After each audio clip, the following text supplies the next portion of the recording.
Assalamualaikum warahmatullahi wabarakatuh. Alhamdulillah, alamin. Teman-temanku, sedulur-sedulurku, kita diberi kesempatan lagi bertemu. Mari kita mengevaluasi tentang reaksi-reaksi kita atas segala sesuatu, ya. Reaksi itu penting kita matangkan terus dari waktu ke waktu sekuat yang kita bisa. Karena dari reaksi-reaksi itulah sebetulnya tahapan hidup kita bisa terdeteksi. Dan persoalan pemicunya bagi saya pribadi adalah pengidolaan saya atas pribadi-pribadi tertentu yang reaksinya kepada segala sesuatu itu sangat mengagumkan saya terutama. Kalaupun marah, ya kemarahannya itu bukan jenis marah yang emosional ya, tapi rasional dan kadang-kadang malah spiritual kemarahan beliau-beliau itu. Hanya kemarahan-kemarahan itu tidak pasti datang sekian bulan atau sekian tahun sekali.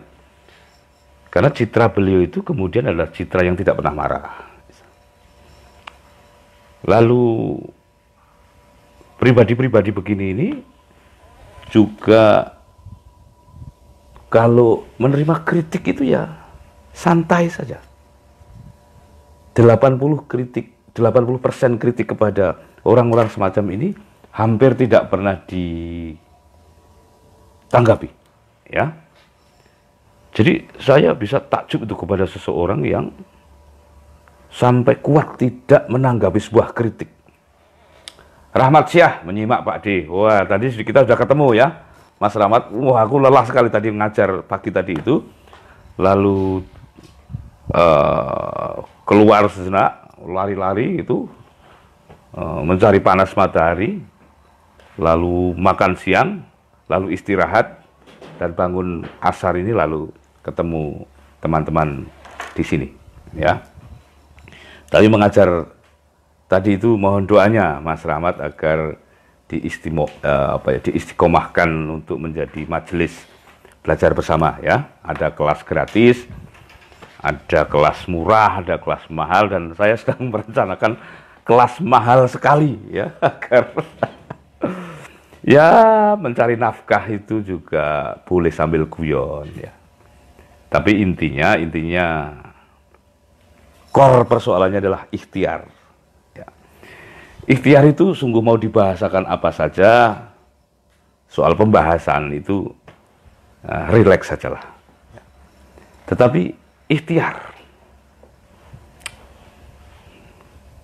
di dalam ikhtiar itu ada keindahan-keindahan yang kata tidak cukup presisi untuk menggambarkannya. Karena nilainya yang sangat lengkap, ya. Ini tadi Mas Rahmat Syah ini seorang trainer, seorang coach yang ikut bermajelis di kelas Bri-GS tadi pagi. Setiap bulan, ya, nanti edisi Oktober kita akan selenggarakan setidaknya 3 macam kelas itu. Kembali kepada menata reaksi. Ya, sebetulnya tantangan kita untuk menata reaksi itu ada di mana-mana. Disediakan di Facebook, di Twitter apalagi ya, di Instagram. Juga reaksi-reaksi yang muncul dari konflik kita sendiri. Jadi respon, stimulus itu bisa muncul antara saya dan saya. Tidak selalu harus dari pihak lain. Misalnya ketika saya mulai berjualan merchandise Bri-GS ini, dari buku, kaos, sampai juga berjualan kelas. Kata berjualan itu sangat asing dulu bagi hidup saya, karena saya ini tidak bermimpi menjadi penjual, menjadi pedagang, menjadi pebisnis. Karena bayangan saya selalu hanya menjadi seniman dan menjadi apa itu? aristokrat kecil gitu ya, semacam priayi-priayi kampung gitu ya. Artinya ya menulis, bicara, berpikir, kira-kira gitulah. Masa jualan ini sungguh sangat baru dan butuh merevolusi mental sampai di tingkat terjauhnya, karena memang harus melakukan perpindahan konsep dan ideologi hidup, termasuk bagaimana sikap mencari nafkah yang secara fundamental harus saya tempuh. Nah itu muncul konflik. Ceramah saja muncul konflik. Misalnya, ini gimana nih? Aku kalau dianggap komersial, ya, dianggap komersial saja itu sesuatu yang menakutkan dulu itu. Gimana nih kalau aku dianggap menjual ilmu? Wah, itu juga menakutkan. Wah, tapi dibayar murah, marah. Apalagi tidak dibayar, konflik lagi. Bukan soal marah dan bukan soal mahal dan tidak dibayarnya sih. Sebetulnya betapapun kita ini manusia-manusia yang sebrengsek-brengsek kita atau saya itu butuh diperlakukan wajar sebetulnya. Ya butuh rasa hormat yang wajar, rasa. Jadi kalau ada tata krama yang menurut kita tidak pada tempatnya, itu kita bisa kena juga di situ. Nah, tapi sebelum persoalan-persoalan dengan orang lain ini kita alami, kita sudah berkonflik dulu kepada diri sendiri. Kita yang membuat stimulannya, kita juga yang mereaksikannya. Nah, sampai kemudian saya ini harus belajar besar-besaran untuk berani satu, di mana ya mulainya itu saya tidak tahu apakah saya akan belajar menerima reaksi-reaksi itu dulu, atau saya pindah dulu kemudian menerima reaksi-reaksi atas kepindahan itu, atau bukan pindah, membuat opsi-opsi yang baru pada hidup saya itu. Karena setiap opsi yang kita pilih, sebuah opsi baru yang kita pilih itu akan menimbulkan guncangan reaksi di sekitar kita. Apalagi kalau Anda sudah seorang profesional yang memiliki intensitas jam terbang tertentu. Ada sedulurku ini, Prastya M. Brata ini, sebetulnya tamu Mbak Titut. Oh, karena ini siaran rumahnya, jadi ada tamu, ada orang lewat, ada ini, ada itu. Oh, ini calon menantuku. Yang datang calon menantuku, calon suaminya putriku Suha Aisyah. Aneh rasanya mau punya menantu. Anakku sekarang jadi apa ya, cantik terus, seneng. Jiwanya hidup ya, ada sesuatu yang dicintai, ada sesuatu yang mencintai dalam hidup, itu membuat jiwa kita hidup. Tadi sampai pada reaksi, menata reaksi. Terus saya sebetulnya di dalam kosakata hidup yang lama itu sebagai kartunis, sebagai penulis, sebagai penceramah, itu relatif tidak banyak menerima reaksi-reaksi, kecuali reaksi-reaksi artistik yang menyangkut soal inner circle, persoalan-persoalan kreatif itu. Ya, kalau menulis ya sudut pandang tulisan itu, pemilihan diksi sampai kepada struktur berpikir sampai struktur tulisan itu. Dan rata-rata yang saya terima justru pujian. Ya, pujian. Sangat nyaman sebetulnya. Tetapi kenyamanan itu ada jenis kenyamanan yang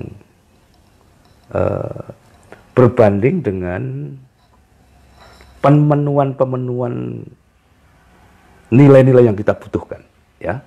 Ada jenis kenyamanan yang nilainya hanya berhenti sampai di skala itu. Sementara ada jenis kenyamanan yang kita inginkan, tapi jauh di seberang sana, yang kita harus melewati garis itu. Ya, ya garis saya pertama kali saya uji coba ya garis berdagang itu. Itu apa ya? Ada masa-masa transisi yang tidak mudah ketika kita melakukan penyeberangan itu. Nah, hanya ketika saya mulai percaya kepada apa yang disebut orientasi baru, penyeberangan itu terjadi. Karena orientasi-orientasi baru itu memanggil-manggil kita sesuai dengan tahapan-tahapan baru kita yang kita butuhkan. Karena hidup ini memang perjalanan tahapan. Nah, saya mulai menjual produk-produk, mulai menemukan produk saya sendiri. Ya. Menemukan produk sendiri saja tidak mudah, karena kita harus melakukan migrasi kebiasaan, migrasi konsep berpikir. Di pikiran kita itu ada template yang sudah sangat mapan, sudah sangat established. Gitu. Ini pembongkarannya saja tidak mudah. Ini belum menjual ya, baru pra menjual, yakni menemukan produk kita sendiri. Walaupun produk Anda itu bisa produk diri sendiri, bisa produk orang lain. Nah, menggeser template berpikir untuk menemukan produk ini juga butuh interval. Singkat cerita, itu ketemu. Ya, penemuan konsep berpikir tentang produk itu. Tentu dengan berbagai macam dukungan-dukungan, baik yang tampak maupun yang tidak tampak. Baik yang by design maupun by accident. Tapi jangan khawatirkan yang by design maupun by accident ini, kalau Anda memang sudah akan siap bermigrasi, ya akan muncul secara alamiah itu. Ya, terus, mana nih? Ketemu produk itu. Pertama produk saya itu mungkin belum, apakah sudah langsung buku ya? Produk kita pertama apa Mbak Dut ya? Kaos apa buku? Buku. Ya, buku. Karena ini banyak guru-guru pada ngumpul ini. Ada Arif Darmawan, ada Mas Haryanto Halim. Ini foundernya Marimas yang luar biasa itu. Ya, ada Mas Prastya Imbrata. Mohon saling perkenalan. Ini orang-orang penting. Mas Arif Darmawan ini sepertinya Kahumas Pemda Jepara. Ya, pernah menjadi peserta kelas BRIGS. Menemukan produk buku sebetulnya sebagai penulis itu bukan sesuatu yang aneh, sebetulnya bukan sesuatu yang jauh, sesuatu yang sangat dekat. Saya penulis menemukan bahan dagangan saya tulisan, tapi ternyata tidak sesederhana itu, karena konsep diterbitkan dengan konsep menerbitkan tulisan sendiri itu membutuhkan juga transisi mental yang tidak sederhana, yakni saya berpindah sebagai investor. Dari seorang gajian, seorang employee gitu, kita menjadi ya self-employee lah kalau bahasa manajemen itu. Yang di dalamnya sudah ada keharusan berinvestasi. Wah, keringetan, belajar berinvestasi itu keringetan. Walaupun mungkin uangnya adalah uang-uang yang skalanya gurem saja tidak, karena ini bisnis rumahan. Ya, ini skala-skala yang sangat kecil, tetapi untuk ukuran kita, ukuran para seniman-seniman semacam saya ini, mengeluarkan duit untuk berinvestasi yang belum tentu kita itu ngerti return on investment-nya kapan, laku atau tidak, untung atau tidak, itu sesuatu yang memancing keringat dingin keluar. Jadi tidak mudah ini, ya. Terus ternyata itu bisa saya lampaui, ya, transisi itu. Akhirnya saya menemukan produk saya sendiri, saya mendaulatkan produk saya sendiri dan berjualan. Nah, tidak ada sistem berjualan yang tidak melakukan ini kalau tidak melakukan go public gitulah secara apa ya, filosofinya. Jadi melakukan IPO, ya IPO. IPO itu semacam kita mendeklarasikan bahwa kita sudah masuk ke publik sebagai pedagang. Wah, itu ketegangan puncaknya ketika kita Lanang Aang Prastiawan, SD 2 Sukorejo Kendal, nyimak, oh Lanang, aku bersekolah di situ SD. Aku mulai banyak jatuh cinta di SD itu. Saya hitung siapa yang saya taksir ya, saya hitung. Satu, ya si A. Kemudian dua itu ada kakak kelas ada 3 yang saya taksir. Si B, si C, si D. Wah. Istriku menjawab si F.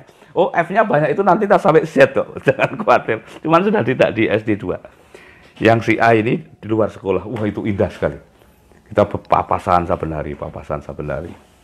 Sampai aku menduga setelah sekian bulan, ya kita nggak ngapa-ngapain, namanya anak-anaknya papasan, saling pandang. Pandang pun kalau bertabrakan pandangan itu kita melengos. Wah, itu jatuh cinta platonik yang waduh, keindahannya luar biasa. Nah, ketika saya sudah mulai ngerti kalau dia juga naksir saya jelas-jelas naksir dia pindah. Anak orang kaya ya, bar. Saya nggak kuat mengikuti jejak kepindahannya itu. Ya, SD 2, keren SD 2. Adi Cahyono, nyimak Pak D. Halo, sayang, sebentar, aku anak wedok. Nak, saling melindungi sama Mas Jasos, ya. Anakku mau keluar, mau pacaran. Aduh. Awas jaga kerumunan sayang, ya. Masker tuh punya anak-anak begitu tuh, ya. Intinya saya mulai melakukan initial public offering, ya. Keren-kerennya begitu. Apa bentuknya? Bentuknya adalah mendeklarasikan kepada publik. Dan tidak ada jalan lain kecuali kita mengabarkannya secara terus terang lewat Facebook kita, Twitter kita, Instagram kita bahwa kita punya produk. Nah, di situ reaksi mulai deras. Ya, ada reaksi tingkat A yang paling sopan, tapi sudah reaktif itu. B yang agak kencang, C yang lebih kencang, D yang sangat frontal dan mungkin me-unfollow kita. Karena mereka kecewa bahwa tokoh idolanya ternyata tidak lebih dari pedagang biasa, kira-kira gitu. Kalau nanti Anda menjadi difigurkan oleh pihak lain, Anda akan mendapat ujian-ujian risiko kehilangan fanbase semacam ini. Itu kalau Anda benar-benar memberhalakan fans itu sebagai sebuah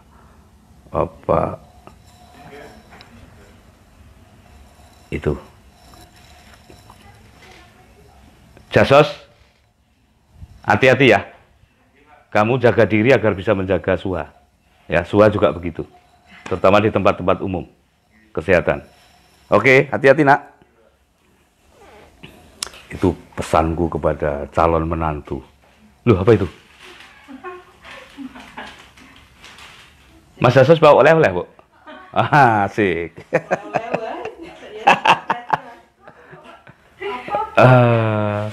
Menantu soleh ya, kedatangannya membawa oleh-oleh, asik.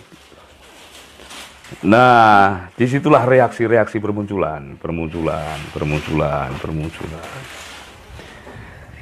Pelajaran yang saya terima, itu ada makanan itu. Aku kalau sudah melihat makanan agak terganggu konsentrasiku. Ya, saya mulai mematangkan atau belajar menuakan reaksiku kepada reaksi-reaksi pihak lain atasku justru di sini, di kesempatan ini. Di saat-saat ketika saya benar-benar masih sebagai seorang seniman tanpa diganggu oleh soal-soal yang lain, reaksi orang atas kreativitas saya itu sebetulnya sangat sederhana, sangat standar, ya. Terus sangat tidak penting sebetulnya untuk saya tanggapi. Tetapi karena saat itu saya belum memiliki semacam kayak anger management gitu ya. Manajemen kemarahan atau manajemen reaksi. Barang-barang soal yang sederhana saja, komentar-komentar publik atas tulisan saya, atas gambar kartun saya, atas produk-produk kesenian saya itu membuat saya marah. Walaupun dalam hati ya, marah sekali. Tulisanmu kok jelek toh, tumben. Itu membuat saya marah. Nah, kalau saya tidak melakukan perpindahan kepada sebuah lahan yang makin deras reaksinya, mungkin ketahanan saya atas reaksi-reaksi itu masih serentan itu. Serentan saat saya ada hanya sebagai seniman itu. Hanya tulisannya diledek, kalau tidak sebagus biasanya itu bisa tidak bisa tidur, dan itu benar, bisa gelisah. Ya, hati-hati. Hati-hati Mbak Sua, Jasos, ya, waalaikumsalam. Salam. Nah, terus sampai mana tadi? Ya, sampai mana Mbak Tut? Aku ngomong. Perpindahan zona profesional. Ya, mungkin itu juga cara alam untuk mendidik saya dengan cara mendorong saya untuk melakukan perpindahan zona atau penambahan opsi zona profesional menjadi pedagang, berbisnis barang-barang sendiri. Belum berdagang sebetulnya itu. Aktivitasnya sudah, tetapi zonanya tetap ada zona romantik. Ini seperti mendiang Kopingho yang selalu mencetak buku-bukunya sendiri, menjual buku-bukunya sendiri. Sampai akhir hayat beliau, karena di akhir-akhir periode akhir hayat beliau itu saya relatif keep kontak kepada beliau itu. Nah, beliau di salah satu rumahnya di Tawangmangu, Pak Kopingho ini memang punya semacam warung, ya, warung. Tetapi itu bukan core bisnis beliau, sehingga yang berdagang pasti keluarganya, bukan beliau. Beliau ya buku itu dagangannya. Tapi sikap Pak Kopingho kepada buku-bukunya ini benar-benar sikap seorang seniman kepada produknya, walaupun ada aktivitas berjualan. Saya sebetulnya di dalam skala itu juga memiliki warna-warna yang serupa ini. Sedagang dagangku, sikapku terhadap kaos Pri GS, terhadap buku-buku Pri GS, terhadap kelas Pri GS itu adalah sikap seorang seniman kepada karya-karyanya. Ada romantisme yang besar sekali. Saya mungkin belum tertarik dagang batu wake atau dagang nasi Padang atau bubur ayam, entah suatu saat nanti. Nah, betapapun aktivitas saya ini sudah berbisnis, tetapi corak bisnisnya masih bisnis yang romantik. Jadi ini belum komprehensif sebagai ilmu bisnis. Tetapi yang ini pun sudah memerlukan perpindahan template berpikir yang relatif keras gitu ya. Sampai kemudian datanglah apa yang disebut reaksi-reaksi publik itu. Dan ternyata saya relatif kuat menerima reaksi-reaksi itu sampai hari ini. Dan tidak mengapa. Reaksi-reaksi itu ternyata tidak apa-apa. Sebagian benar, sebagian mencerdaskan, sebagian produktif untuk kontrol diri kita. Untuk mematahkan soal-soal yang memang kita butuh dimatangkan. Bayangkan kalau kekuatan saya hanya dipuji-puji. Saya dipuji itu sudah sejak kecil, pinter gambar, pinter nyanyi, pinter main musik, pinter sekolah, itu sudah kenyang pujian.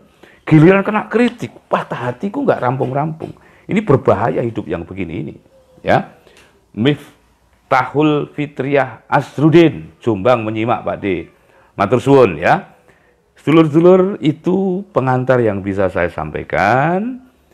Semoga saya doakan Anda menemukan produk Anda dan mulai masuk zona baru yang menjadi zona kemungkinan-kemungkinan baru bagi Anda, opsi-opsi baru bagi hidup Anda, dan temukan tidak hanya